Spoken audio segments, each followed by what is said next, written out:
Ages of Man. Sir John Gielgud stars in the one-man Shakespearean program held as a masterpiece.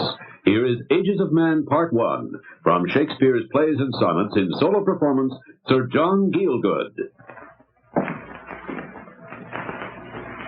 All the world's a stage, and all the men and women merely players. They have their exits and their entrances, and one man in his time plays many parts, his acts being 7 ages. At first the infant, mewling and puking in the nurse's arms, and then the whining schoolboy with his satchel and shining morning face, creeping like snail unwillingly to school. And then the lover, sighing like furnace, with a woeful ballad made to his mistress' eyebrow. Then a soldier, full of strange oaths and bearded like the pard, jealous in honor, sudden and quick in quarrel, seeking the bubble reputation even in the cannon's mouth. And then the justice, in fair round belly, with good cape onlined, with eyes severe and beard of formal cuts, full of wise saws and modern instances. And so he plays his part. The 6th age shifts into the lean and slippered pantaloon, with spectacles on nose and pouch on side, his youthful hose well saved, a world too wide for his shrunk shank, and his big manly voice turning again towards childish treble, pipes and whistles in his sound. Last scene of all, that ends this strange, eventful history, is second childishness and mere oblivion. Sans teeth, sans eyes, sans taste, sans everything.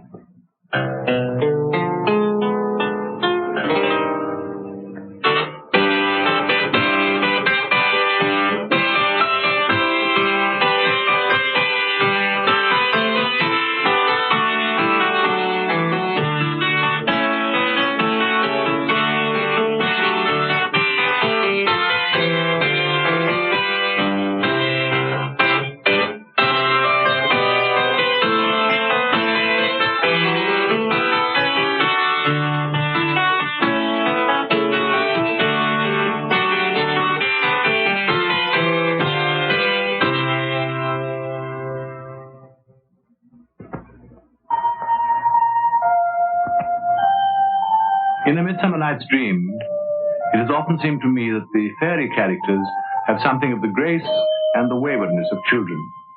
Here Oberon, king of the fairies, jealous of his queen Titania, gives orders to his little henchman. My gentle Puck, come hither. Thou rememberest, since once I sat upon a promontory, and heard a mermaid on a dolphin's back, uttering such dulcet and harmonious breath, that the rude sea grew sibyl at her song, and certain stars shot madly from their spheres to hear the sea maid's music. That very time I saw, but thou couldst not, flying between the cold moon and the earth, Cupid all armed. A certain aim he took at a fair vestal thrown in by the west, and loosed his love shaft smartly from his bow, as it should pierce 100,000 hearts. But I might see young Cupid's fiery shaft quenched in the chaste beams of the watery moon, and the imperial votaress passed on, in maiden meditation, fancy-free. Yet marked I where the bolt of Cupid fell. It fell upon a little western flower, before milk-white, now purple with love's wound, and maidens call it love in idleness. Fetch me that flower, the herb I showed thee once. The juice of it, on sleeping eyelids laid, will make all man or woman madly dote upon the next live creature that it sees. Fetch me that herb, and be thou here again, ere the Leviathan can swim a league. I know a bank where the wild thyme blows, where oxlips and the nodding violet grows, quite over-canopied with luscious woodbine, with sweet musk roses and with eglantine. There sleeps Titania some time of the night, lulled in these flowers with dances and delight. And there the snake throws her enamelled skin weed wide enough to wrap a fairy in. And with the juice of this, I'll streak her eyes and make her full of hateful fantasies. Shakespeare always loved fairy tales. And all through the plays, he is creating magical characters and fabulous happenings. In his very last play, The Tempest, he creates Caliban, the monster, half fish, half human. And he's something of a comic character at the beginning of the play.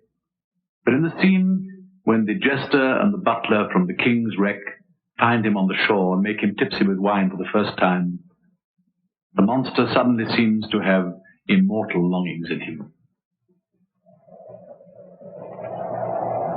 Be not afeard. The isle is full of noises, sounds and sweet airs that give delight and hurt not. Sometimes 1,000 twangling instruments will hum about mine ears, and sometimes voices that if I had then waked after long sleep will make me sleep again. And then in dreaming the clouds methought would open and show riches ready to drop upon me. And when I waked, I cried to dream again. In Romeo and Juliet, Mercutio is a coarse-mouthed, swaggering, realistic character, but he also has a streak of poetic fantasy in him, which makes him a fitting friend for Romeo, the true hero of the play. Halfway through the tragedy, Mercutio is killed in a duel, and we actors sometimes think that Shakespeare had to kill him off that way, because otherwise he'd have spoiled Romeo's part altogether. Here, on their way to the Capulets' ball, where Romeo is so soon to fall in love with Juliet for the first time, Mercutio chaffs him about his imagined love for Rosaline. Oh, then I see Queen Mab has been with you. She is the fairies' midwife, and she comes in shape no bigger than an agate stone on the forefinger of an alderman, drawn with a team of little atomies athwart men's noses as they lie asleep. Her wagon spokes, made of long spinner's legs, the covers of the wings of grasshoppers, the traces of the smallest spider's web, the collars of the moonshine's watery beams, her whip of cricket's bone, the lash of film, her wagoner, a small grey-coated gnat not half so big as a round little worm pricked from the lazy finger of a maid. Her chariot is an empty hazelnut made by the joiner's squirrel or old grub, time out of mind the fairies' coachmakers. And in this state she gallops, night by night, through lovers' brains, and then they dream of love. Or courtiers' knees, who dream on curtsies straight, or lawyers' fingers, who straight dream on fees, or ladies' lips, who straight on kisses dream, which oft the angry mare with blisters plagues, because their breaths with sweetmeats tainted are. Sometimes she gallops on a courtier's nose, and then dreams he of smelling out a suit. And sometimes comes she with a tied pig's tail tickling a parson's nose as a lies asleep. Then dreams he of another benefice. Sometimes she drives for a soldier's neck, and then dreams he of cutting foreign throats, of breaches, ambuscados, Spanish blades, of healths 5 fathom deep, and then anon drums in his ear, at which he starts and wakes, and being thus frighted, swears a prayer or two and sleeps again. This is that very man that plats the manes of horses in the night, and bakes the elf-locks in foul sluttish hairs, which once untangled much misfortune bodes. This is the hag, when maids lie on their backs, that presses them and learns them first to bear, making them women of good carriage. Shakespeare had no scenery in his theatre, and as you know, the plays were written to be acted in the open air by daylight.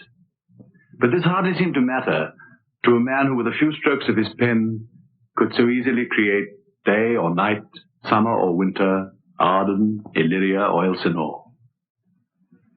In the last act of The Merchant of Venice, after the great bustling trial scene, in which Portia, disguised as a lawyer, saves the merchant Antonio from Shylock's knife, we are immediately transported back to her country house at Belmont by the sea. And there, under the summer moon, 2 young lovers are walking together with their arms entwined. Lorenzo and the beautiful Jessica, Shylock's daughter, with whom he has eloped from Venice. And and close by the musicians are playing in the open air. The moon shines bright in such a night as this, when the sweet wind did gently kiss the trees and they did make no noise. In such a night, Troilus, methinks, mounted the Trojan walls and sighed his soul towards the Grecian tents where Cressid lay that night. In such a night stood Dido, with a willow in her hand upon the wild sea banks, and waft her love to come again to Carthage. In such a night did pretty Jessica, like a little shrew, slander her love, and he forgave it her. How sweet the moonlight sleeps upon this bank. Here will we sit, and let the sounds of music creep in our ears. Soft stillness in the night become the touches of sweet harmony. Sit, Jessica. Look how the floor of heaven is thick inlaid with patines of bright gold.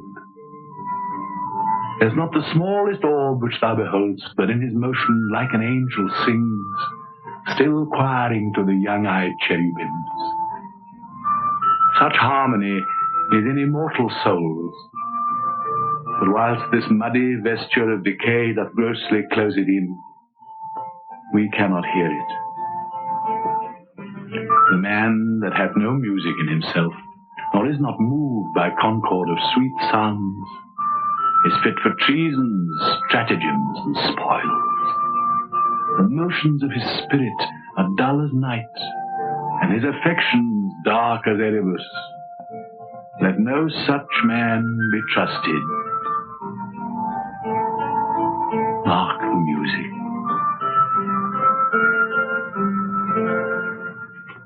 But in a very different mood, Benedick, the hero of Much Ado About Nothing, who thinks he has no time for women, sits on a fine afternoon in Leonato's garden in Sicily, musing on the strange behavior of his young friend Claudio, who appears to have fallen desperately in love.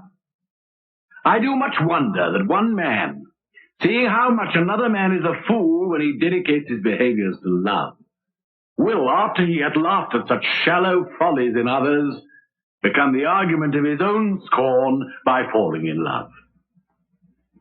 And such a man is Claudio.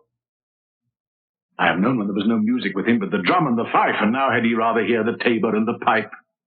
I have known when he'd have walked 10 miles afoot to see a good armour, and now will he lie 10 nights awake carving the fashion of a new doublet.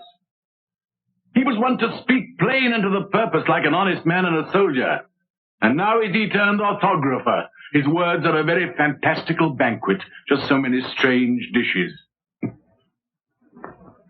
May I be so converted and see with these eyes? I cannot tell. I think not. I will not be sworn that love may transform me to an oyster, but I'll take my oath on it, till he have made an oyster of me, he shall never make me such a fool. One woman is fair, yet I am well. Another is wise, yet I am well. Another virtuous, yet I am well. But till all graces be in one woman shall not come in my grace. Rich she shall be, that's certain. Wise, or I'll none. Virtuous, or I'll never cheapen her. Fair, or I'll never look on her. Mild, or come not near me. Noble, or not I for an angel. Of good discourse. An excellent musician.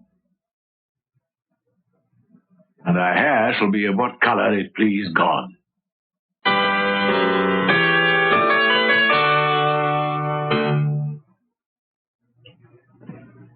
Here are 2 sonnets, one to love and one to married love. Shall I compare thee to a summer's day? Thou art more lovely and more temperate. Rough winds do shake the darling buds of May, and summer's lease hath all too short a date. Sometime too hot the eye of heaven shines, and often is his gold complexion dimmed. And every fair from fair sometime declines, by chance or nature's changing course untrimmed.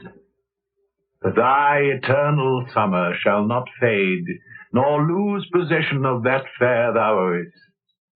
Nor shall death brag thou wanderest in his shade, when in eternal lines to time thou growest. So long as men can breathe, or eyes can see, so long lives this, and this gives life to thee.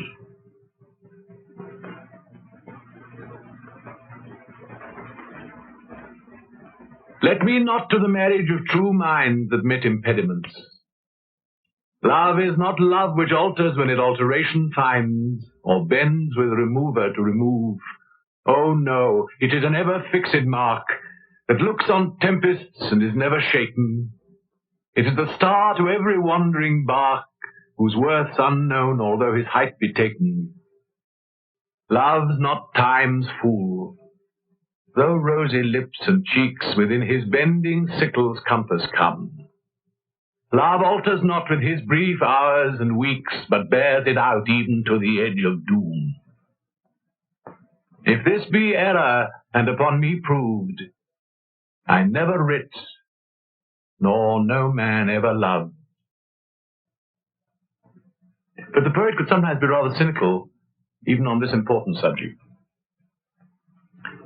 My mistress' eyes are nothing like the sun. Coral is far more red than her lips red. If snow be white, why then her breasts are dun. If hairs be wires, black wires grow on her head.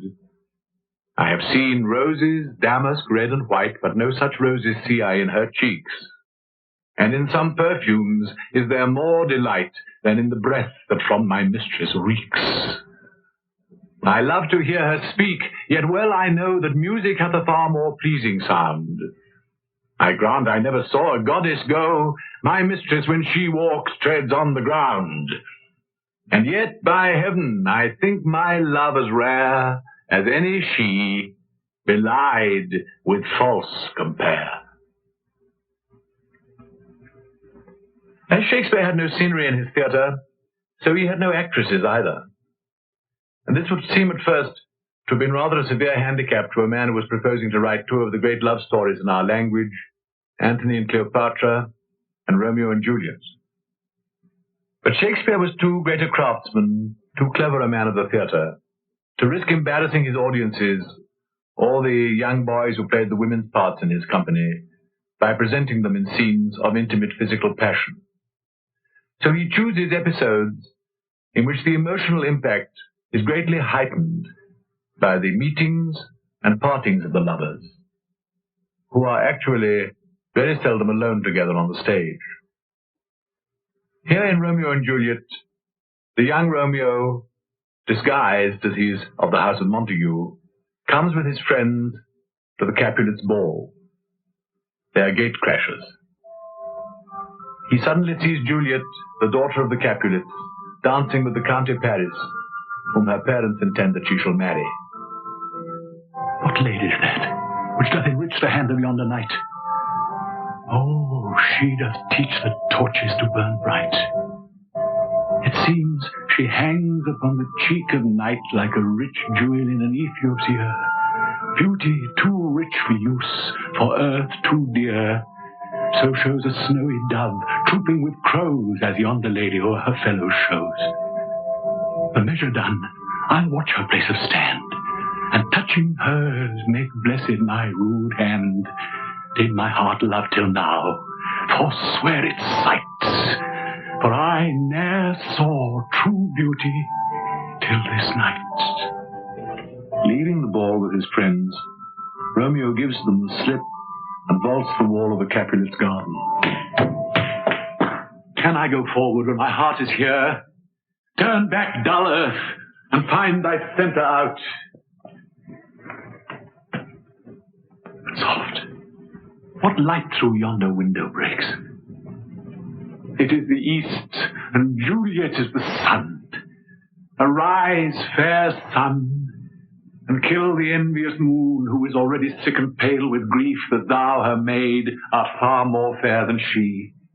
Be not her maid, since she is envious. Her vestal livery is but sick and green, and none but fools do wear it. Cast it off. It is my lady. Oh, it is my love. Oh, that she knew she were. She speaks, yet she says nothing. What of that? Her eye discourses. I will answer it. I am too bold, 'tis not to me she speaks. Two of the fairest stars in all the heavens, having some business, to entreat her eyes to twinkle in their spheres till they return. What if her eyes were there, they in her head? The brightness of her cheek would shame those stars as daylight doth a lamp. Her eyes in heaven would through the airy regions stream so bright that birds would sing and think it were not night. See how she leans her cheek upon her hand. Oh, that I were a glove upon that hand, that I might touch that cheek. She speaks. Oh, speak again, bright angel, for thou art as glorious to this night, being o'er my head, as is a winged messenger of heaven unto the white, upturned, wondering eyes of mortals that fall back to gaze on him, as he bestrides the lazy-pacing clouds and sails upon the bosom of the air.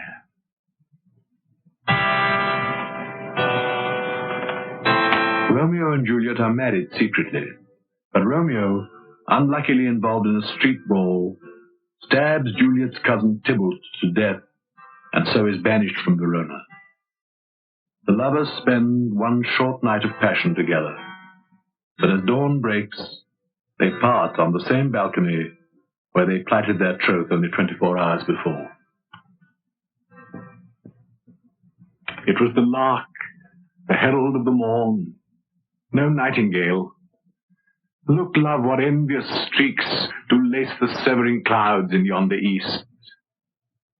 Night's candles are burnt out, and jocund day stands tiptoe on the misty mountain tops. I must be gone and live, or stay and die. Let me be ta'en, let me be put to death. I am content so thou wilt have it so. I'll say yon grey is not the morning's eye, 'tis but the pale reflex of Cynthia's brow. Nor that is not the lark whose notes do beat the vaulty heaven so high above our heads. I have more care to stay than will to go. Come, death, and welcome. Juliet wills it so. How is't, my soul? Let's talk. It is not day.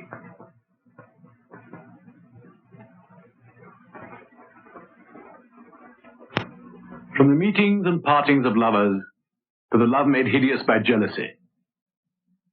The tragicomedy of A Winter's Tale has only just begun when we find King Leontes of Sicilia in the throes of an insensate passion, as he watches his wife, the Queen Hermione, saying farewell to King Polixenes, the head of a neighboring country who has come on a state visit. Polixenes and Leontes were friends in boyhood, and now meeting as grown men, there has been feasting and ceremonial.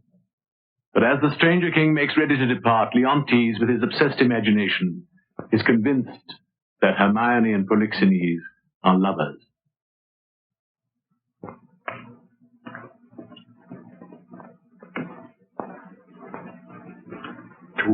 Too hot, to mingle friendship far is mingling bloods.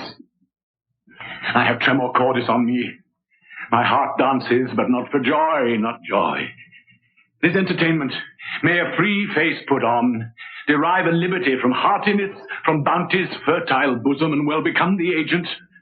It may, I grant, but to be paddling palms and pinching fingers as now they are, and making practiced smiles as in a looking glass, and then to sigh as 'twere the more to the dear. Oh, that is entertainment my bosom likes not, nor my brows. Is whispering nothing, is leaning cheek to cheek, is meeting noses, kissing with inside lip, stopping the career of laughter with a sigh, a note infallible of breaking honesty, horsing foot on foot, skulking in corners, wishing clocks more swift, hours, minutes, noon, midnight, and all eyes blind with a pin and web but theirs only that would unseen be wicked. Is this nothing? Why then the world and all the sense is nothing, the covering sky is nothing, Bohemia nothing, my wife is nothing, nor nothing have these nothings, if this be nothing.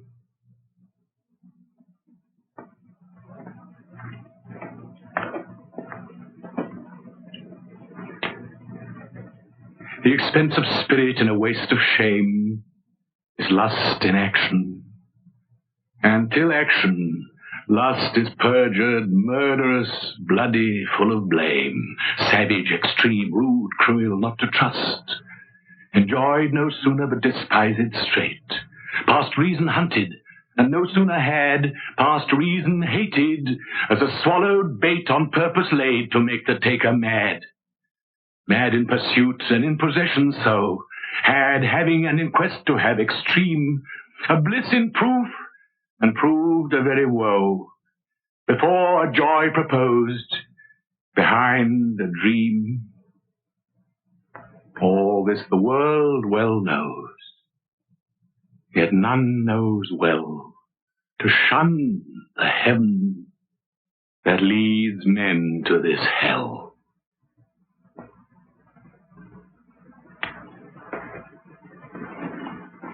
And the prim, self-righteous deputy, Angelo, in Measure for Measure, governing Vienna in the absence of the good duke, mercilessly condemns to death a young man who has got a girl with child. The boy has a sister, Isabella, a novice about to enter a convent, and she comes to Angelo imploring him to have mercy on her brother's life. Angelo at first refuses coldly, but as he continues talking to her, he suddenly begins to find himself strangely fascinated by her innocence and beauty, and as she turns despairingly to the door, he calls her back and bids her come again tomorrow.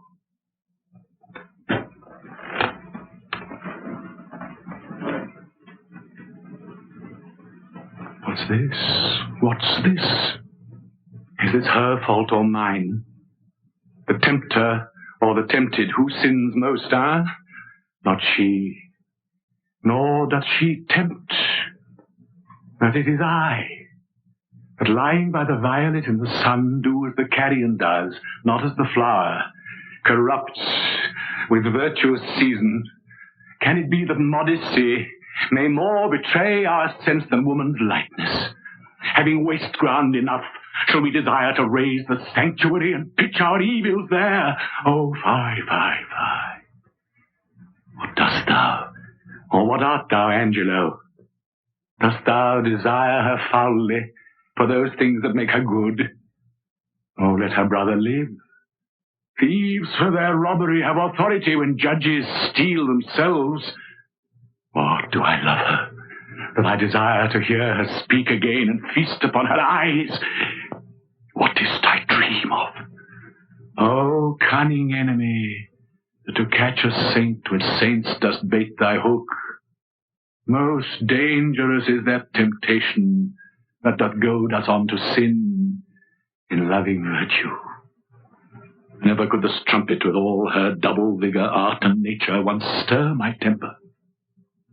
But this virtuous maid subdues me quite. Ever till now, when men were fond, I smiled and wondered how.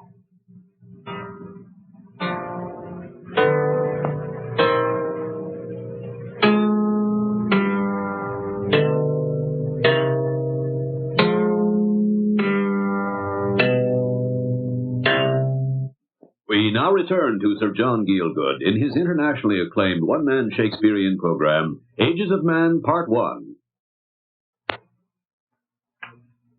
The inspiration of Shakespeare's sonnets has always been something of a mystery. All we know for certain is that some were written to a handsome young man, Shakespeare's friend and patron, and others to a dark lady.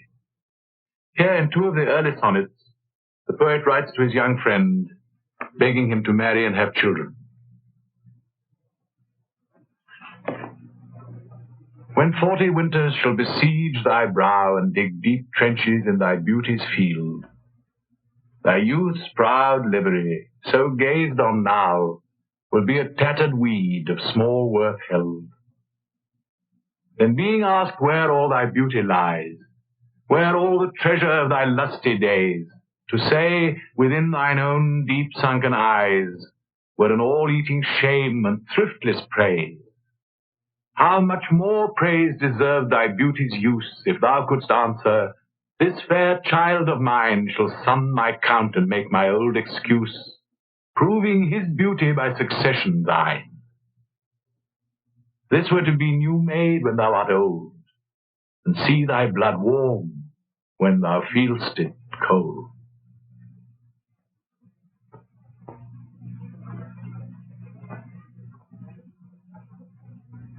When I do count the clock that tells the time, and see the brave day sunk in hideous night, when I behold the violet past prime, and sable curls all silvered o'er with white, when lofty trees I see barren of leaves, which erst from heat did canopy the herd, and summer's green all girded up in sheaves, borne on the bier with white and bristly beard, then of thy beauty do I question make, that thou among the wastes of time must go, since sweets and beauties do themselves forsake, and die as fast as they see others grow. And nothing gainst time's scythe can make defense, save breed, to brave him when he takes thee hence.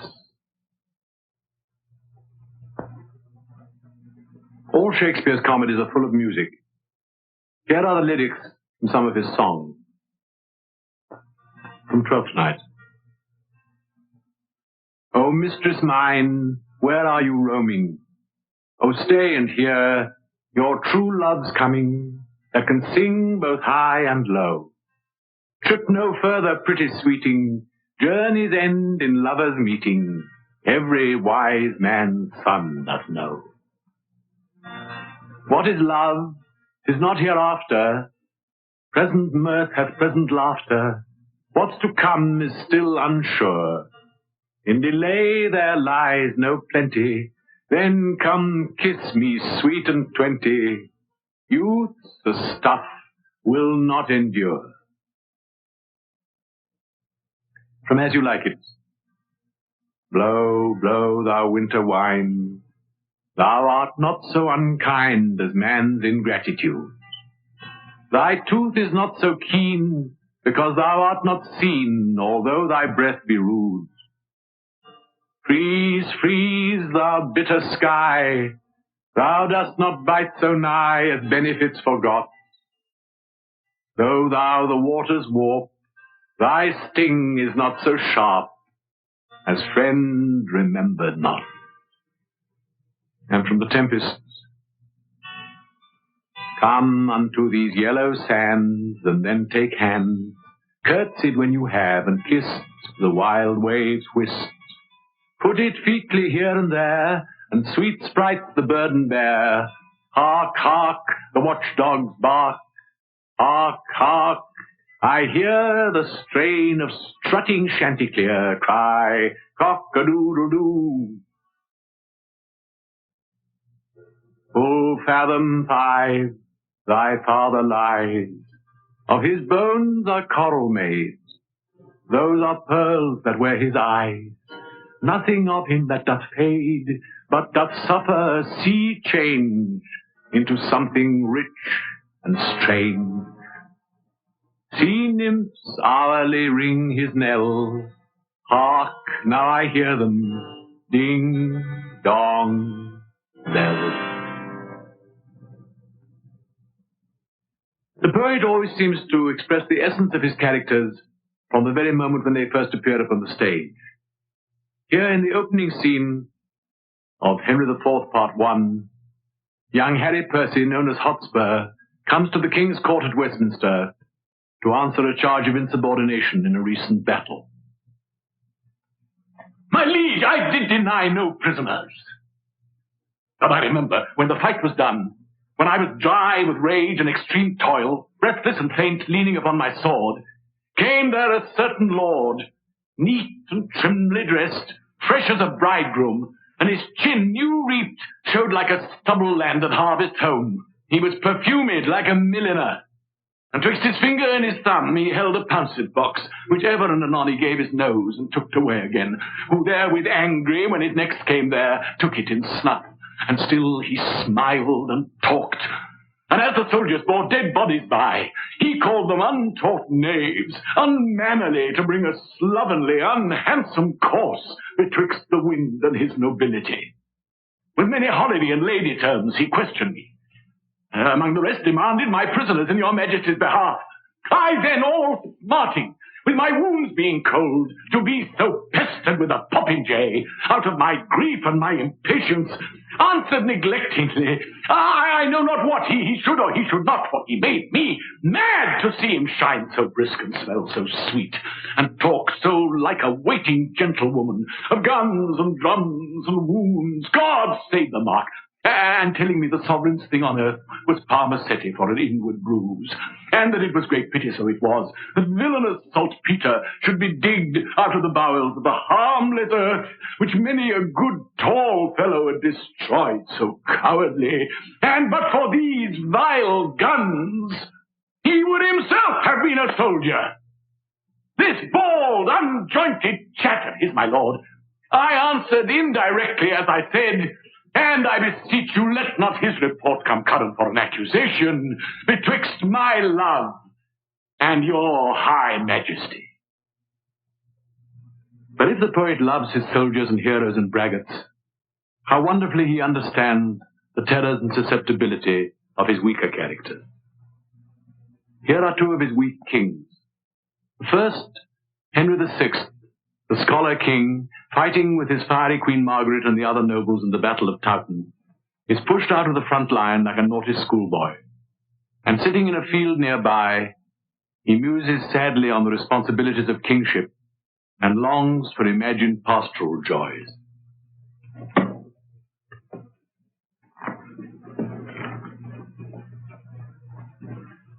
Oh God, methinks it were a happy life to be no better than a homeless swain. To sit upon a hill, as I do now, to carve out dials quaintly point by point, thereby to see the minutes how they run, how many make the hours full complete, how many hours bring about the day, how many days will finish up the year, how many years a mortal man may live. When this is known, then to divide the times. So many hours must I tend my flock, so many hours must I take my rest, so many hours must I contemplate, so many hours must I sport myself. So many days my ewes have been with young, so many weeks ere the poor fools will eat, so many months ere I shall shear the fleece. So minutes, hours, days, months, and years passed over to the end they were created, would bring white hairs unto a quiet grave. Ah, what a life were this! How sweet! How lovely! Gives not the hawthorn bush a sweeter shade to shepherds looking on their silly sheep than doth a rich embroidered canopy to kings that fear their subjects' treachery? Oh, yes, it doth, 1,000-fold it doth. And to conclude, the shepherd's homely curd, his cold thin drink out of his leather bottle, his wonted sleep under a fresh tree's shade, all which secure and sweetly he enjoys, is far beyond a prince's delicates, his viands sparkling in a golden cup, his body couched in a curious bed, where care, mistrust, and treasons wait on him.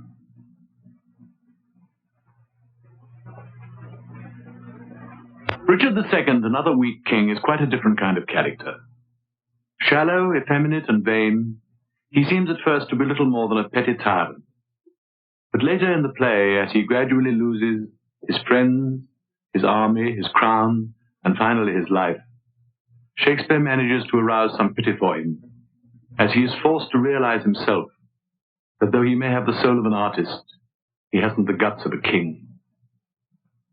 In the scene that follows, King Richard comes out on the battlements of Flint Castle, dressed in armor with a crown on his head and a scepter in his hand, attempting to defy and rebuke the rebellious Bolingbroke, his cousin, whom he banished from England, but has now returned to rouse the country against the king.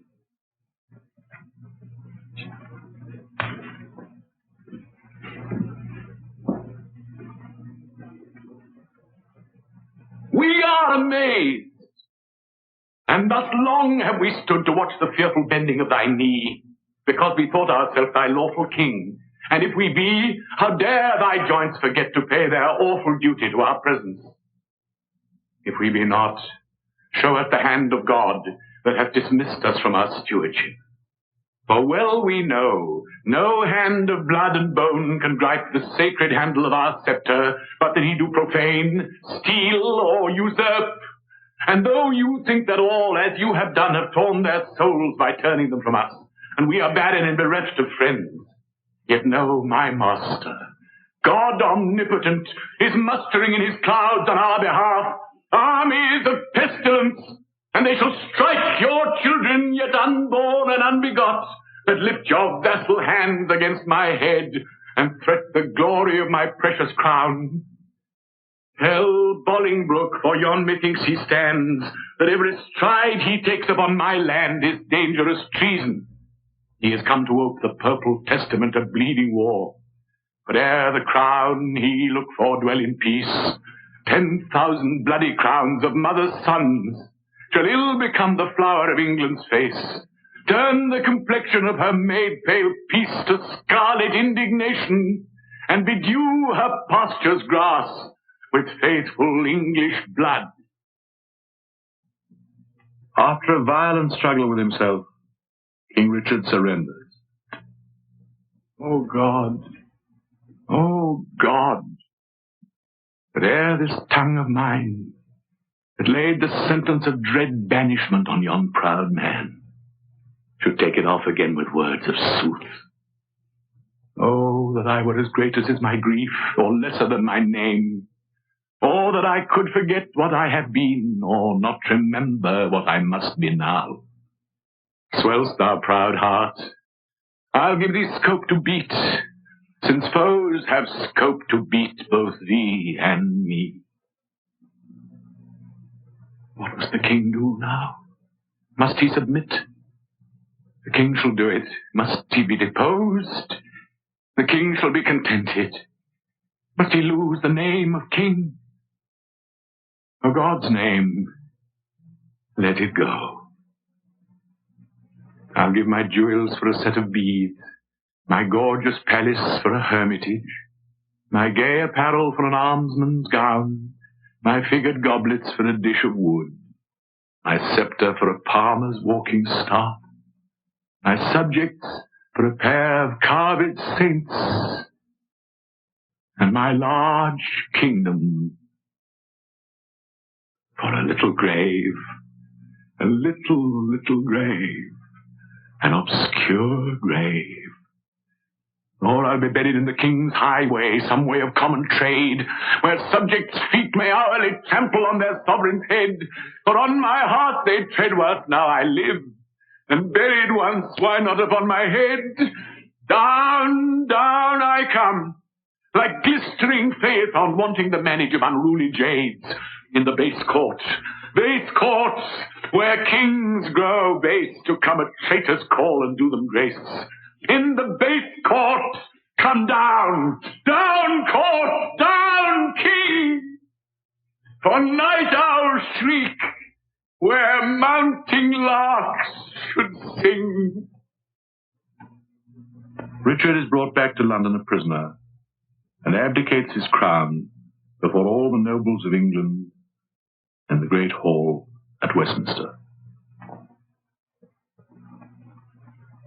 Alack, why am I sent for to a king, before I have shook off the regal thoughts wherewith I reign? I hardly yet have learned to insinuate, flatter, bow, and bend my knee. give sorrow leave a while to tutor me to this mission. Yet I well remember the favors of these men. Were they not mine? Did they not sometime cry, all hail to me? So Judas did to Christ, yet he in 12 found truth in all but one. I in 12,000, none.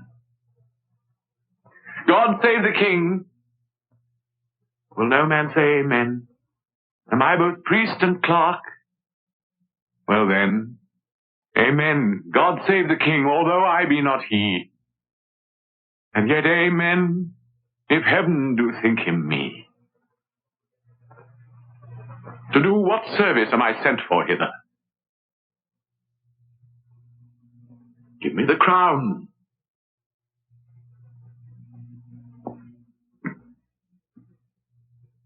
Here, cousin, seize the crown. Here, cousin, on this side my hand, and on that side thine. Now is this golden crown like a deep well that owes two buckets filling one another, the emptier ever dancing in the air, the other down, unseen and full of water. That bucket down and full of tears am I, drinking my griefs whilst you mount up on high. Now mark me how I will undo myself. I give this heavy weight from off my head, and this unwieldy scepter from my hand. The pride of kingly sway from out my heart. With mine own tears I wash away my balm. With mine own hands I give away my crown. With mine own tongue deny my sacred state. With mine own breath release all duteous oaths. All pomp and majesty I do forswear. My manners, rents, revenues I forego. My acts, decrees, and statutes I deny. God pardon all oaths that are broke to me. God keep all oaths unbroke are made to thee. Make me that nothing have, with nothing grieved, and thou with all pleased, that hast all achieved. Long mayst thou live in Richard's seat to sit, and soon lie Richard in earthy pits. God save King Harry, un-King Richard says, and send him many years of sunshine days. Nay, all of you that stand and look upon, whilst at my wretchedness abate myself, though some of you with Pilate wash your hands, showing an outward pity, yet you Pilates have here delivered me to my sour cross. Water cannot wash away your sin. Oh, that I were a mockery king of snow, standing before the son of Bolingbroke, to melt myself away in water drop. Good king, great king, and yet not greatly good. And if my word be sterling yet in England, let it command a mirror hither straight, that it may show me what a face I have, since it is bankrupt of his majesty. Give me the glass, and therein will I read.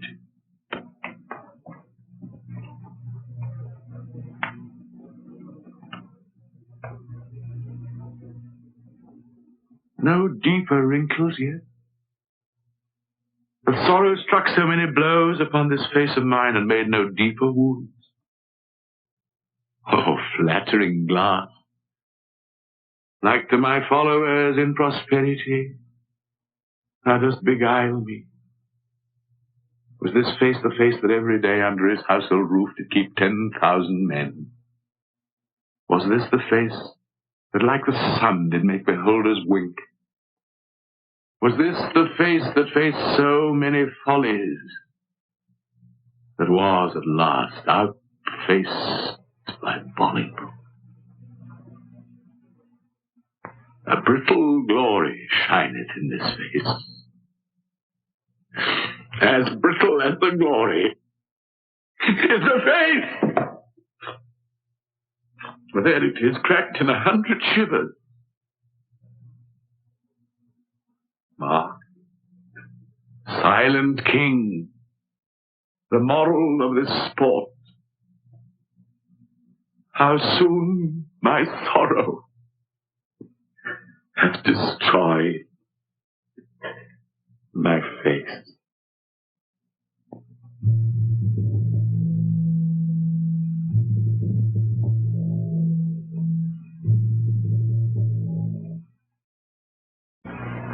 Our revels now are ended.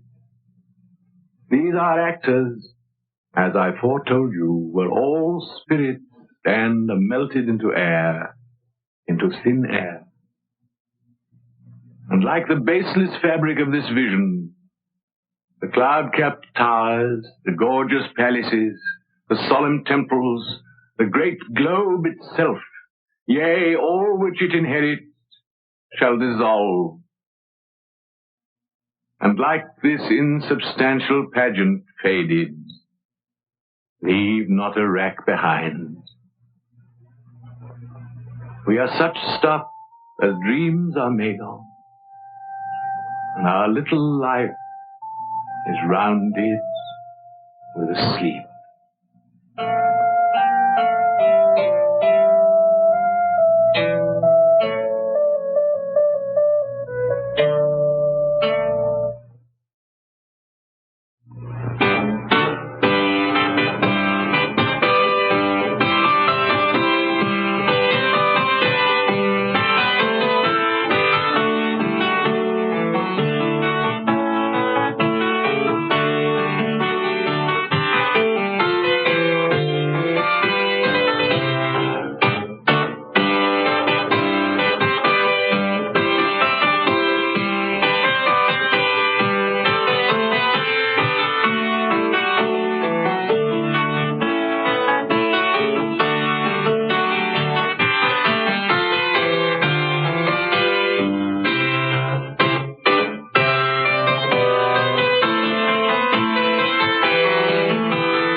Ages of Man. Sir John Gielgud stars in the one-man Shakespearean program held as a masterpiece. Here is Ages of Man Part 2, from Shakespeare's Plays and Sonnets, in solo performance, Sir John Gielgud. Oh, for a muse of fire that would ascend the brightest heaven of invention, a kingdom for a stage, princes to act, and monarchs to behold the swelling scene. Then should the warlike Harry, like himself, assume the port of Mars, and at his heels, leashed in like hounds, should famine, sword, and fire crouch for employment. But pardon, gentles all, the flat, unraised spirits that have dared on this unworthy scaffold to bring forth so great an object. Can this cockpit hold the vasty fields of France? Or may we cram within this wooden O the very casks that did affright the air at Agincourt? Oh, pardon, since a crooked figure may attest in little place 1,000,000, and let us, ciphers to this greater compt, on your imaginary forces work. Suppose within the girdle of these walls is now confined 2 mighty monarchies, whose high upreared and abutting fronts the perilous narrow ocean parts asunder. Piece out our imperfections with your thoughts, into 1,000 parts divide one man, and make imaginary puissance. Think when we talk of horses, that you see them printing their proud hoofs in the receiving earth.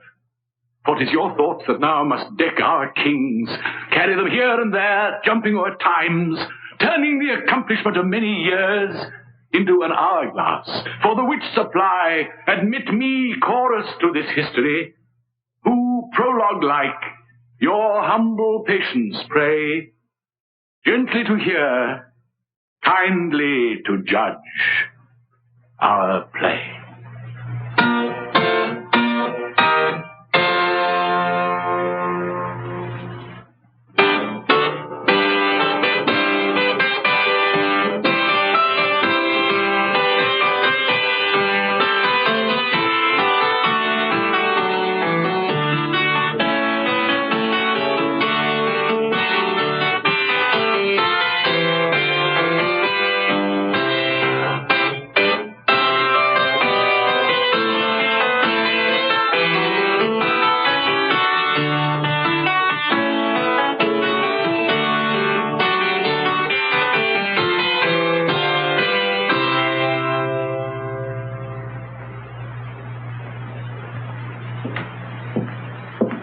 And now an unlucky, jealous man, the febrile Cassius, trying to tempt the stoic Brutus to the murder of Julius Caesar.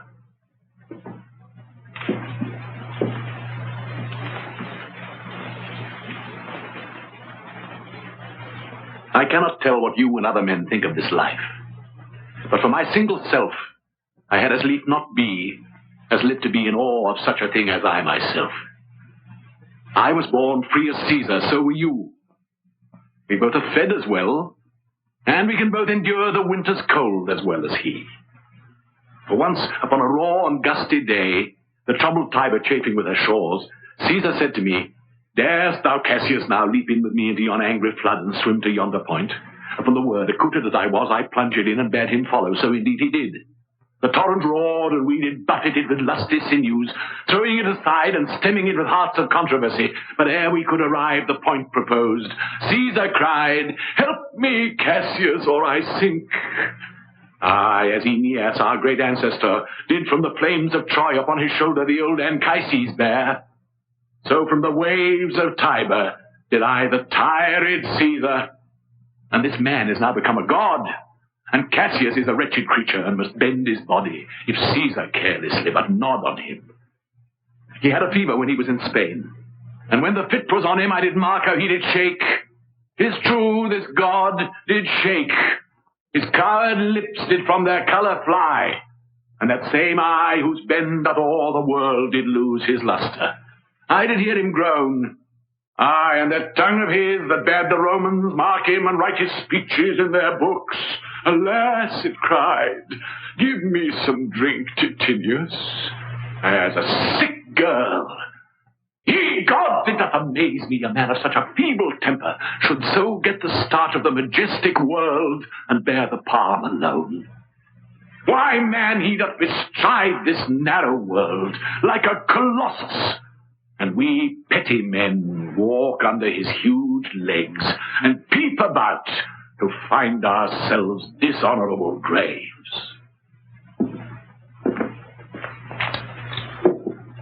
Here, for an interlude, is a poem from the passionate pilgrim called Sonnets to Sundry, which deals with one of Shakespeare's favorite themes, that of friendship and ingratitude.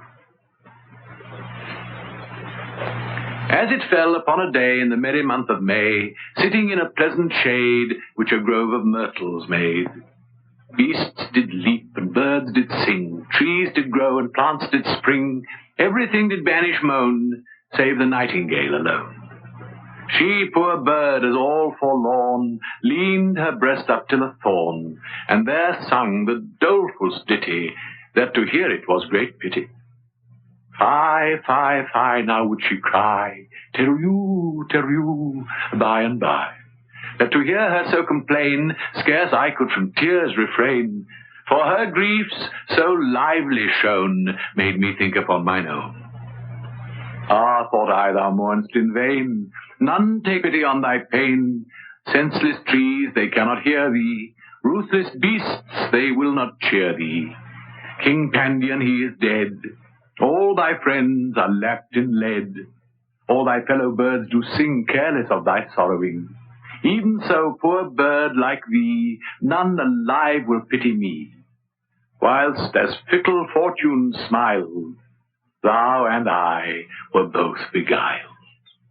Every one that flatters thee is no friend in misery. Words are easy like the wine, faithful friends are hard to find. Every man will be thy friend whilst thou hast wherewith to spend, but if store of crowns be scant, no man will supply thy want. If that one be prodigal, bountiful they will him call, and with such like flattering pity but he were a king. If he be addict to vice, quickly him they will entice. If to women he be bent, they have at commandment. But if fortune once do frown, then farewell his great renown. They that fawned on him before use his company no more. He that is thy friend indeed, he will help thee in thy need. If thou sorrow, he will weep. If thou wake, he cannot sleep. Thus of every grief in heart, he with thee doth bear a part. These are certain signs to know faithful friend from flattering foe.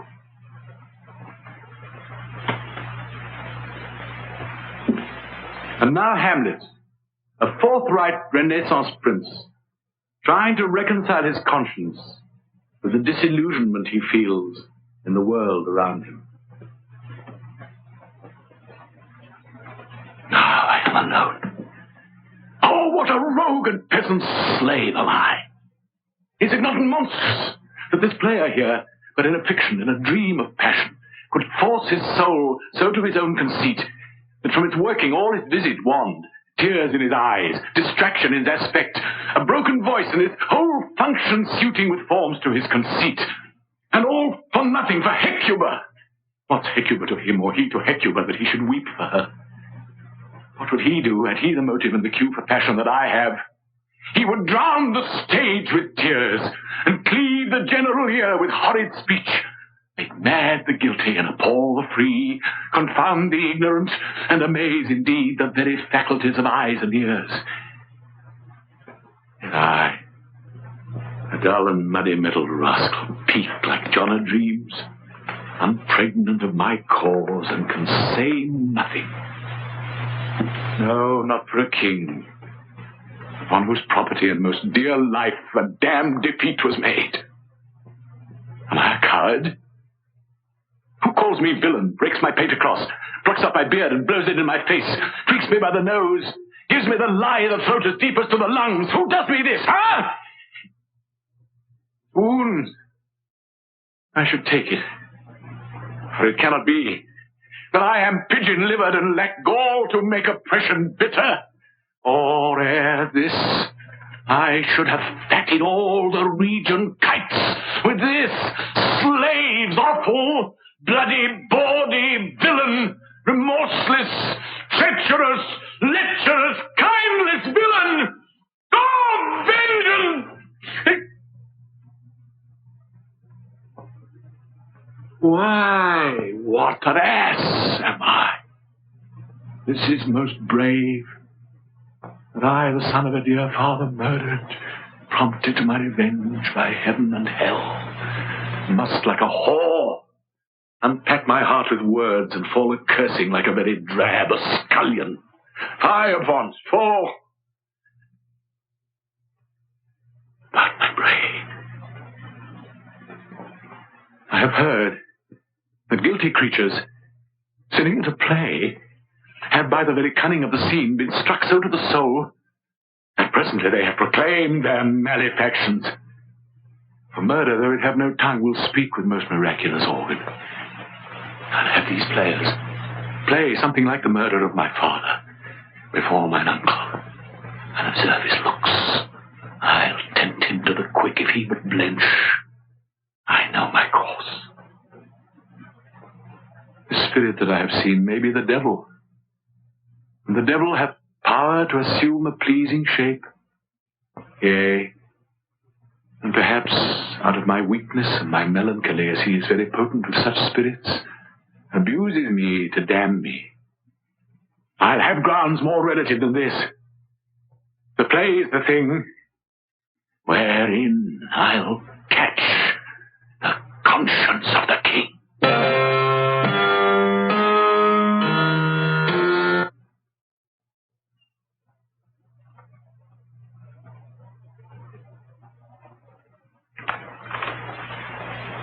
When my love swears that she is made of truth, I do believe her, though I know she lies, that she might think me some untutored youth, unlearned in the world's false subtleties.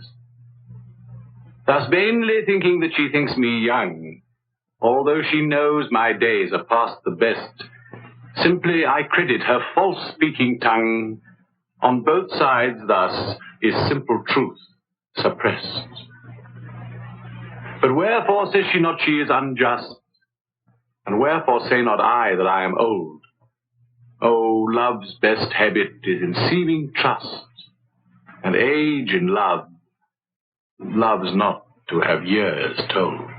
Therefore I lie with her, and she with me.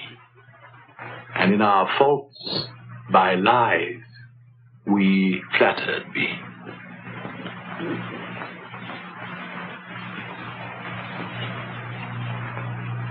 When to the sessions of sweet silent thought I summon up remembrance of things past, I sigh the lack of many a thing I sought, and with old woes new wail my dear time's waste.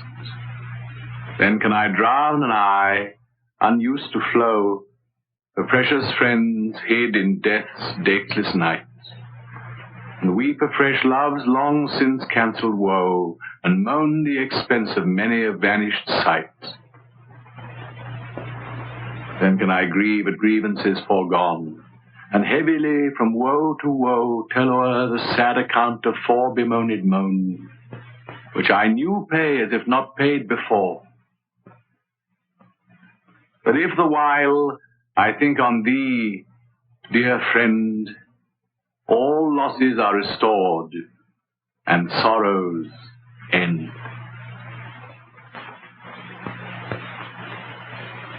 That time of year thou mayst in me behold, when yellow leaves, or none, or few, do hang upon those boughs which shake against the cold. There ruined choir, where late the sweet birds sang. In me thou seest the twilight of such day as after sunset fadeth in the west, which by and by black night doth take away, death's second self, that seals up all in rest. In me thou seest the glowing of such fire as on the ashes of his youth doth lie, as the deathbed whereon it must expire, consumed by that which it was nourished by. This thou perceivest, which makes thy love more strong, to love that well which thou must leave ere long.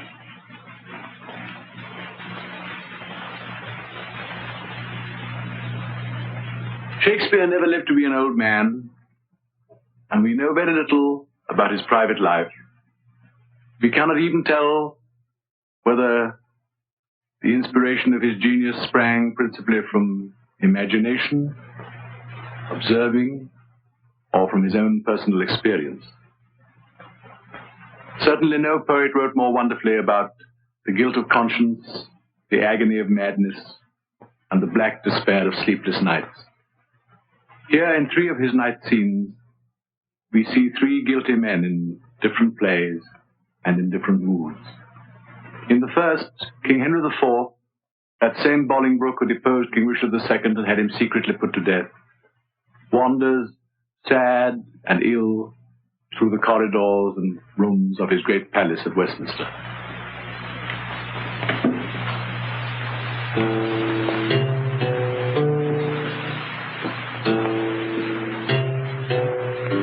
How many thousand of my poorest subjects are at this hour asleep? Oh, sleep, oh, gentle sleep, nature's soft nurse, how have I frighted thee, that thou no more wilt weigh mine eyelids down and steep my senses in forgetfulness? Why, rather sleep liest thou in smoky cribs, upon uneasy pallets stretching thee, and hushed with buzzing night flies to thy slumber, than in the perfumed chambers of the great, under the canopies of costly state, and lulled with sounds of sweetest melody. O thou dull god, why liest thou with the vile in loathsome beds, and leav'st the kingly couch a watch-case or a common larum bell? Wilt thou, upon the high and giddy mast, seal up the ship-boy's eyes, and rock his brains in cradle of the rude imperious surge, and in the visitation of the winds which take the ruffian billows by the top, curling their monstrous heads, and hanging them with deafening clamour in the slippery shrouds, that with the hurly death itself awakes? Wilt thou, O partial sleep, give thy repose to the wet sea boy in an hour so rude, and in the calmest and most stillest night, with all appliances and means to boot, deny it to a king? Then, happy low, lie down. Uneasy lies the head that wears a crown. But night falls with a different kind of terror on the castle of Inverness, as the Scottish general Macbeth entertains King Duncan. Macbeth and his ambitious wife have long hoped to usurp the crown, and now the old king has been escorted to his lodgings. The doors are locked, the guards are set, the lights go out one by one in the windows of the castle, and Macbeth comes alone into the empty courtyard, preceded by a servant carrying a torch.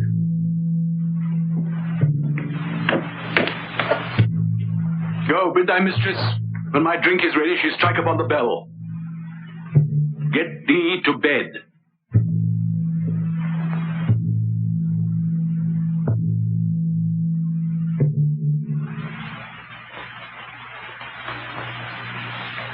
Is a dagger that I see before me, the handle toward my hand. Come, let me clutch thee. I have thee not, and yet I see thee still. Art thou not fatal vision, sensible to feeling as to sight? Or art thou but a dagger of the mind, a false creation proceeding from the heat oppressed brain? I see thee yet, in form as palpable as this which now I draw. Thou marshalst me the way that I was going, and such an instrument I was to use. Mine eyes are made the fools of the other senses, or else worth all the rest. I see thee still, and on my blade and dudgeon gouts of blood, which was not so before. There's no such thing. It is the bloody business which informs thus to mine eyes.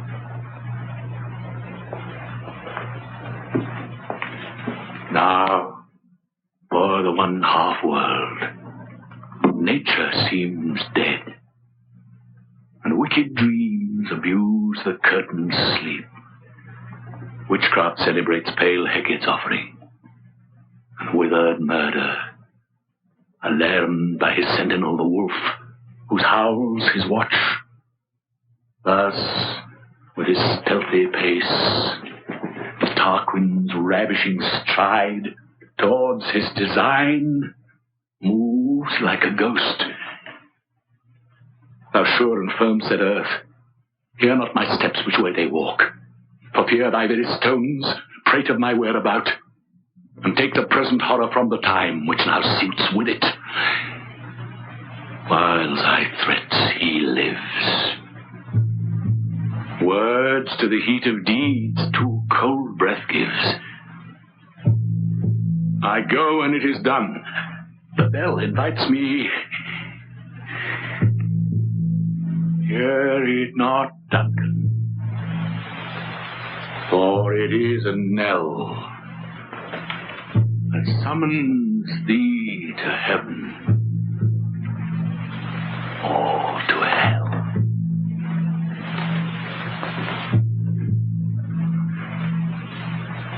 The Duke of Clarence, thrown into the Tower of London on a false charge of high treason by his brother Richard of Gloucester, who is determined to seize the crown of England, wakes in his cell with a terrible foreboding. Oh, I have passed a miserable night. so full of fearful sights and ugly dreams, that as I am a Christian faithful man, I would not spend another such a night, though to buy a world of happy days. So full of dismal terror was the time. Methought that I had broken from the tower and was embarked to cross to Burgundy, and in my company my brother Gloucester, who from my cabin tempted me to walk upon the hatches. Thence we looked towards England, and sighted up 1,000 heavy times during the wars of York and Lancaster that had befallen us. As we paced along upon the giddy footing of the hatches, methought that Gloucester stumbled, and in falling struck me that sought to stay him overboard into the tumbling billows of the main. Lord, Lord, methought what pain it was to drown. What dreadful noise of water in mine ears. What ugly sights of death within mine eyes. Methought I saw 1,000 fearful wrecks, 10,000 men that fishes gnawed upon, wedges of gold, great anchors, heaps of pearl, inestimable stones, unvalued jewels, all scattered in the bottom of the sea. Some lay in dead men's skulls, and in those holes where eyes did once inhabit, there were crept as 'twere in scorn of eyes, reflecting gems that wooed the slimy bottom of the deep, and mocked the dead bones that lay scattered by.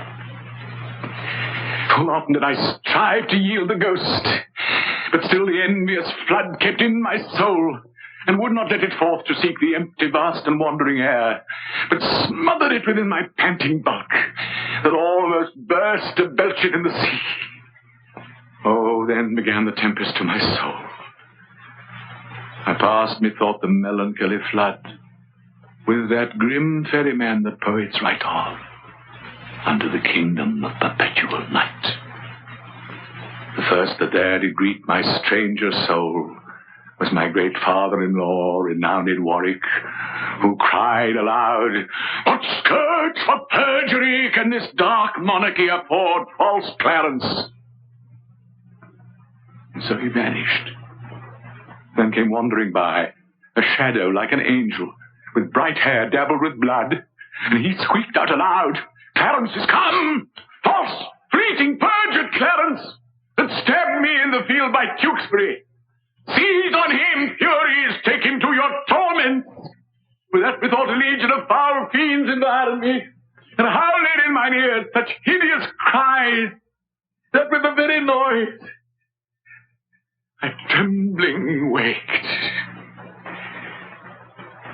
And for a season after, could not believe but that I was in hell. Such terrible impression made my dream.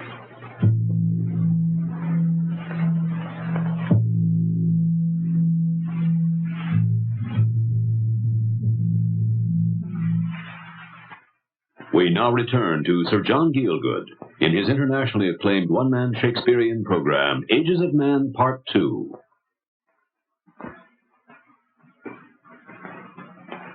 From the fears and fantasies of sleep and dreams to the fears and fantasies of death itself, Claudio, Isabella's brother in Measure for Measure, condemned to death for fornication, cries out in prison on his cruel fate.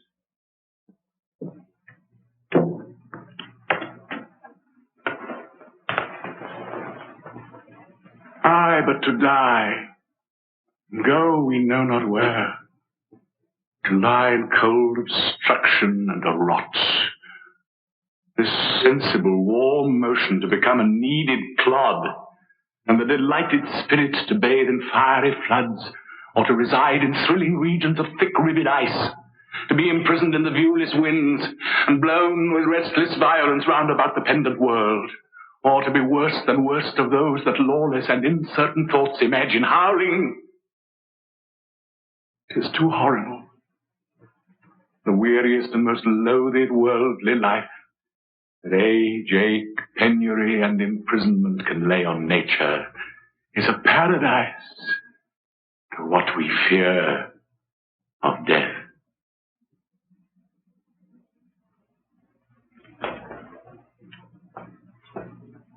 But John of Gaunt, an old man dying in his palace at Lambeth, thinks only of his beloved country. and knowing that when his own influence is removed, the wild young king, his nephew Richard II, will drag England into ruin.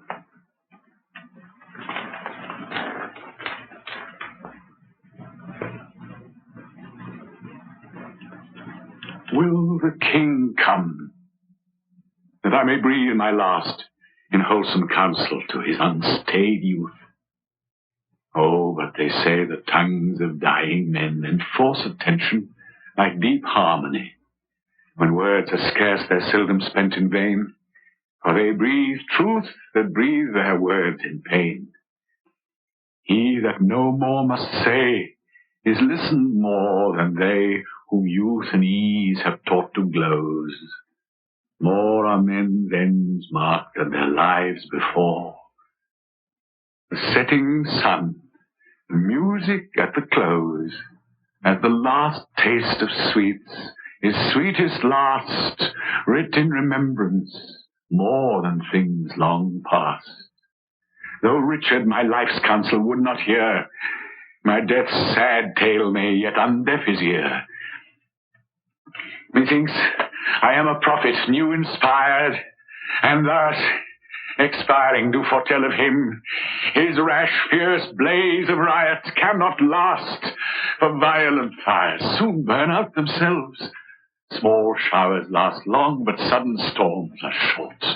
He tires betimes that spurs too fast betimes, with eager feeding, food that choke the feeder. Light vanity, insatiate, cormorant, consuming means soon preys upon itself. This royal throne of kings, this sceptred isle, this earth of majesty, this seat of Mars, this other Eden, demi-paradise, this fortress built by nature for herself against infection and the hand of war, this happy breed of men, this little world, this precious stone, set in the silver sea which serves it in the office of a wall, or as a moat defensive to an house against the envy of less happier lands. This blessed plot, this earth, this realm, this England, this nurse, this teeming womb of royal kings, feared by their breed and famous by their birth, renowned for their deeds as far from home, for Christian service and true chivalry, as is the sepulchre and stubborn jury of the world's ransom, Blessed Mary's Son.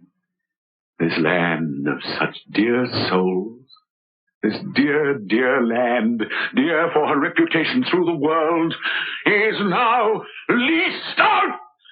I die pronouncing it, like to a tenement or pelting farm, England bound in with a triumphant sea, whose rocky shore beats back the envious siege of watery Neptune, is now bound in with shame, with inky blots and rotten parchment bonds. That England that was wont to conquer others hath made a shameful conquest of itself. Ah, would the scandal vanish with my life? How happy then were my ensuing death.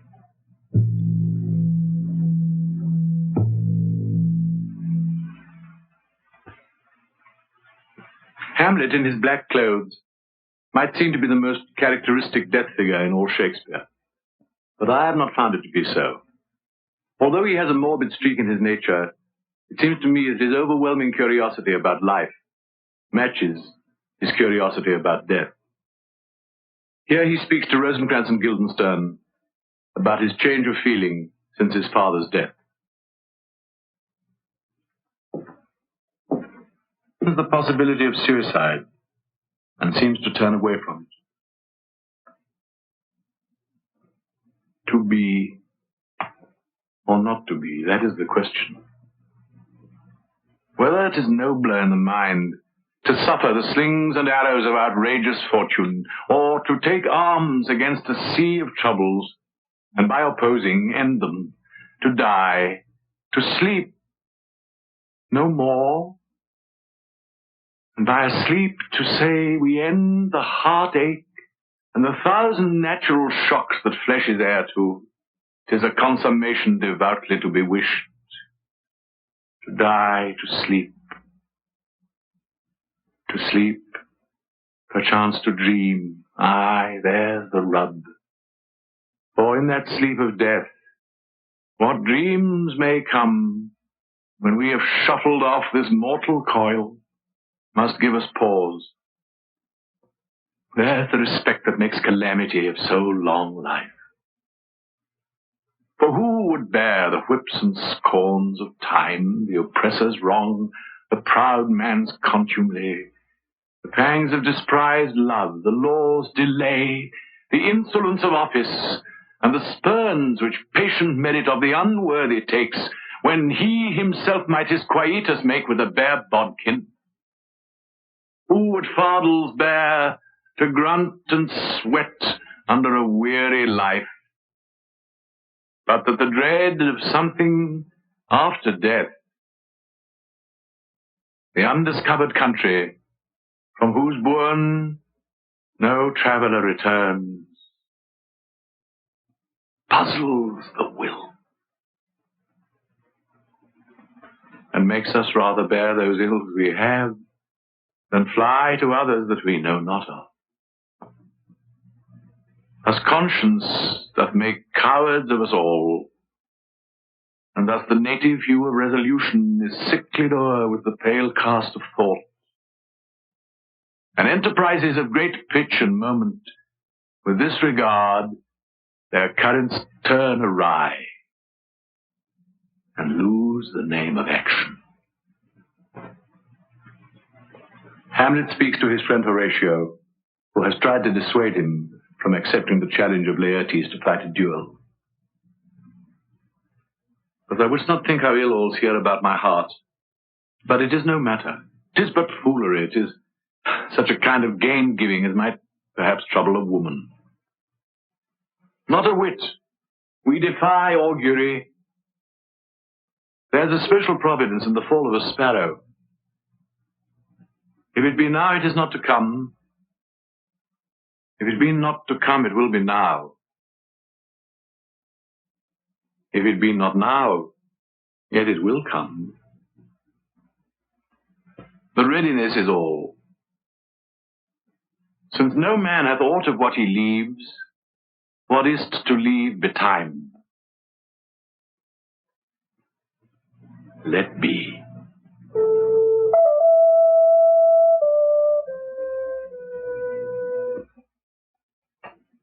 When in disgrace with fortune and men's eyes, I all alone beweep my outcast state, and trouble deaf heaven with my bootless cries, and look upon myself and curse my fate, wishing me like to one more rich in hope, featured like him with friends possessed, desiring this man's art and that man's scope, with what I most enjoy, contented least, yet in these thoughts myself almost despising.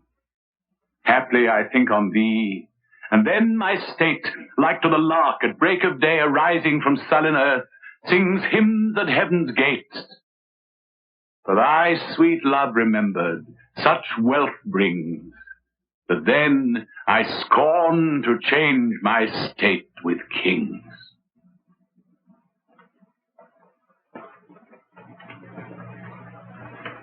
The dirge from Cymbeline.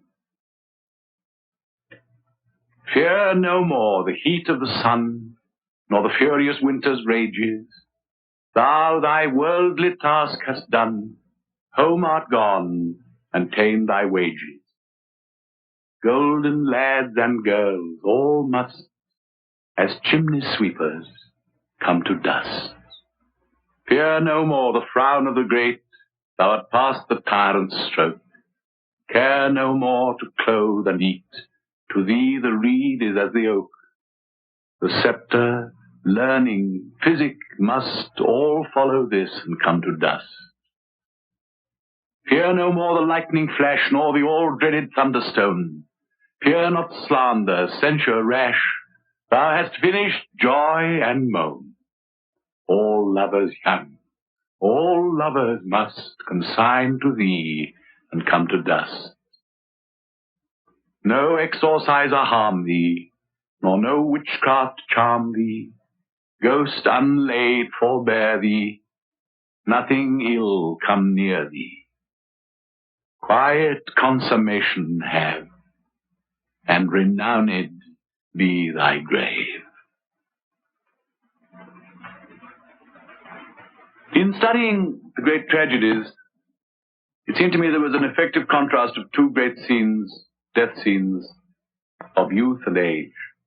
In the first, Romeo, whom we saw as a callow, impetuous boy at the beginning of the play, hears from his servant of Juliet's supposed death when he's in exile in Mantua. When the man tells him he has only one single line, "Is it even so? Then I defy you, star." And he mounts his horse and rides furiously back to Verona. And there in the churchyard, where the Capulets are buried, he finds the Count of Paris, who was to have married Juliet, strewing flowers. He attacks him savagely and stabs him to death. Then he breaks open the door of the Capulets' monument and drags the body in behind him. So we find him with the poison in his hand, looking down on the body of Paris, still warm at his feet, at the corpse of Tybalt, his first victim, as it lies there festering in its shroud. Then he sees Juliet, still beautiful, dressed in her wedding robes, lying on the catafalque with the candles burning round her.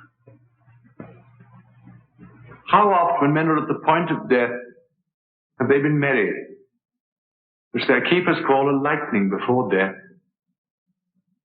Oh, how may I call this a lightning? Oh, my love, my wife, death, that hath sucked the honey of thy breath, hath had no power yet upon thy beauty. Thou art not conquered. Beauty's ensign yet is crimson in thy lips and in thy cheeks, and death's pale flag is not advanced there. Tybalt, liest thou there in thy bloody sheet? Oh, what more favour can I do to thee than with that hand which cut thy youth in twain, to sunder his that was thine enemy? Forgive me, cousin. Ah, dear Juliet, why art thou yet so fair? Shall I believe that unsubstantial death is amorous, and that the lean, abhorred monster keeps thee here in dark to be his paramour? For fear of that, I still will stay with thee, and never from this palace of dim night depart again. Here will I remain, with worms that are thy chambermaids. Oh, here will I set up my everlasting rest, and shake the yoke of inauspicious stars from this world-wearied flesh. Eyes, look your last. Arms, take your last embrace. And lips, oh, you, the doors of breath, seal with a righteous kiss a dateless bargain to engrossing death.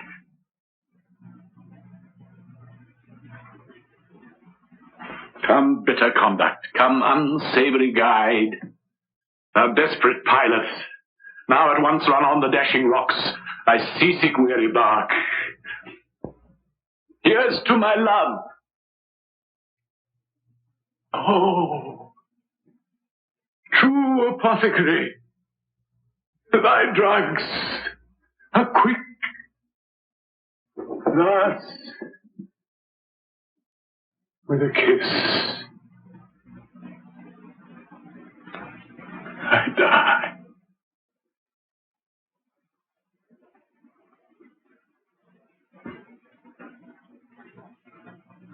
But King Lear, more than 80 years of age, who has dominated the early scenes of the tragedy with his violent rages and foolish tyrannies, is finally driven out of Gloucester's castle to lose his wits upon the heath in the storm, with only Mad Tom and the fool for company. Cordelia, his favourite daughter, whom he banished cruelly, returns to rescue her father from her wicked sisters. Her soldiers find the old man lunatic in the fields and bring him back to her tent, and there the doctor puts him to sleep, and he wakes to find Cordelia bending over him. Great rage is killed in him, and though the sisters win the battle, the old king hardly seems to care, as he goes happily into imprisonment, reunited with his beloved child.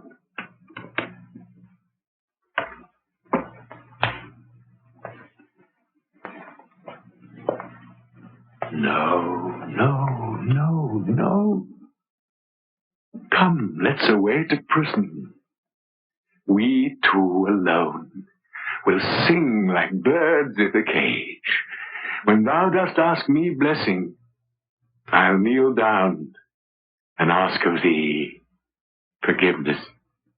So we'll live and pray and sing and tell old tales and laugh at gilded butterflies and hear poor rogues talk of court news, and we'll talk with them too, who loses and who wins, who's in, who's out, and take upon the mystery of things as if we were God's spies. And we'll wear out in a walled prison packs and sects of great ones that ebb and flow by the moon. Upon such sacrifices, my Cordelia, the gods themselves throw incense. Have I caught thee? He that parts us shall bring a brand from heaven and fire us hence like foxes. Wipe thine eyes. The good year shall devour them flesh and fell ere they shall make us weep. We'll see 'em starve first. Come. But as the old king and Cordelia leave the stage hand in hand, like two children, we hear the terrible order of Edmund to the captain to hang Cordelia in the prison. When we see Lear for the last time, he is carrying the hanged body of Cordelia in his arms, and looking half uncomprehendingly at the ring of faces, friends and enemies that gaze with horror on the scene. He thinks for a moment that she is alive again, and dies on her body of joy. How?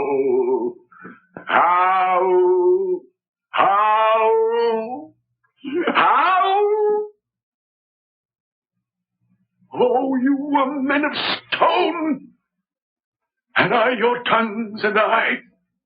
I'd use them so that heaven's vault should crack. She's gone forever. I know when one is dead and when one lives. She's dead as earth. Lend me a looking glass. If that her breath will mist or stain the stone, why then she lives. Its feather stirs. She lives. If it be so, it is a chance that does redeem all sorrows that ever I have felt. A plague upon you murderers, traitors all! I might have saved her. Now she's gone forever.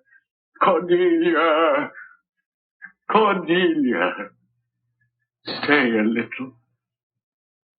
Now what is thou sayest? Shh.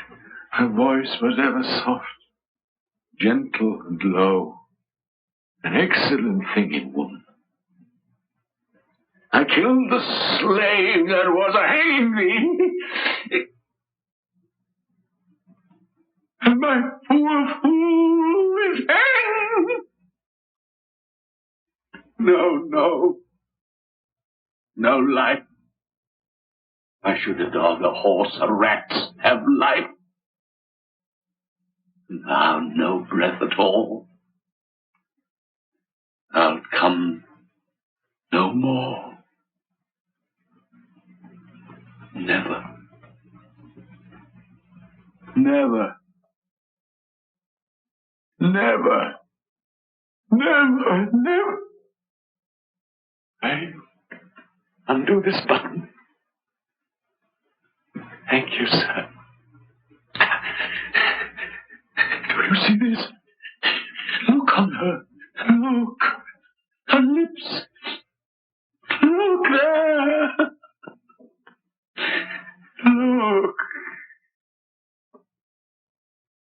There.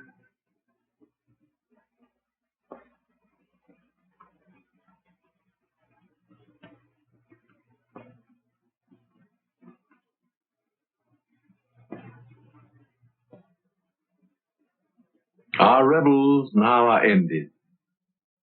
These our actors, as I foretold you, were all spirits and melted into air, into thin air. And like the baseless fabric of this vision, the cloud-capped towers, the gorgeous palaces, the solemn temples, the great globe itself, yea, all which it inherits, shall dissolve. And like this insubstantial pageant faded, leave not a rack behind. We are such stuff as dreams are made of, and our little life is rounded with a sleep.